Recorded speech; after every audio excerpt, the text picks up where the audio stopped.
Women's head basketball coach Carrie Lohr. And Coach, 8th season, time seems to fly, doesn't it? Yeah, that's hard to believe. 8 years. It does go by fast. You know, you are on the verge of becoming the winningest coach in the history of this program. You've already been a part of a lot of other historical things that happened, first tournament victory, things like that. Have you had a chance to think about any of that stuff, or does the season just kind of get you all caught up in it? You know, the season just kind of gets me caught up in it, so I appreciate you acknowledging that. But, you know, really I'm just focused on the season, and we've got some young players contributing, and we've dipped our toes in league play so far, 2-2, and really have a really tough GLIAC conference ahead of us, so that really needs to be my focus. Let's talk about some of those young players. You've got some freshmen that are getting important minutes, starting minutes even with some of them. They're having to just run in there and become full-on basketball players. They're not easing into this.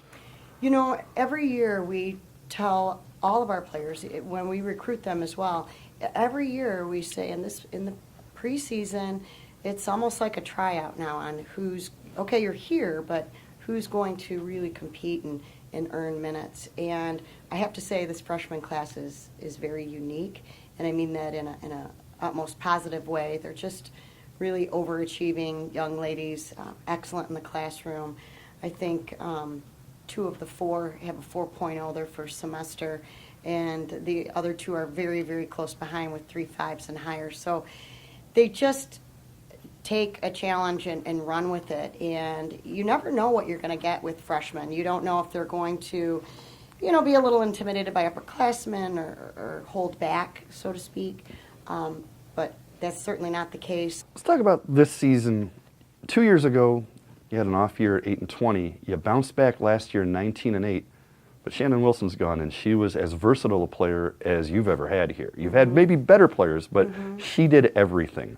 So one person doesn't take that spot. It takes 2 or 3 to replace her. How do you do that? You're absolutely right, and probably for the first, 6 weeks, we were saying, gosh, we really miss our seniors. And Shannon, in particular, but also Sarah and Peyton, and they were just such great leaders, and they just knew what we wanted and had been in the program and knew the expectation, but they also knew the league, and they were bitter because they had an 8-20 season the year before. So we thought, oh goodness, how are we going to get this going? And I will say that I feel like I have a very versatile player in Janae Williams, and she is someone who came to us as a sophomore and was a wing player for us. And then last year I put her at a point guard spot, and then she started this year really as our 4. So I would say she's very versatile in that regard. Not nearly as offensive as Shannon, but she's definitely elevated into that leadership role as that kind of go-to player that Shannon Wilson was for us. Last question. I know the expectations for the rest of the season. We've got to play hard and get better and all that, and ask the usual questions. So I want to ask you something different. 8 years in and a lot of success. If I'm a person coming in and I don't know anything about your program, define Wayne State women's basketball for me. Well, we're definitely going to be a team that's going to play hard, and we want to make sure that the next morning our opponent knows that they played Wayne State. So I think we hang our hat on how hard we're going to play.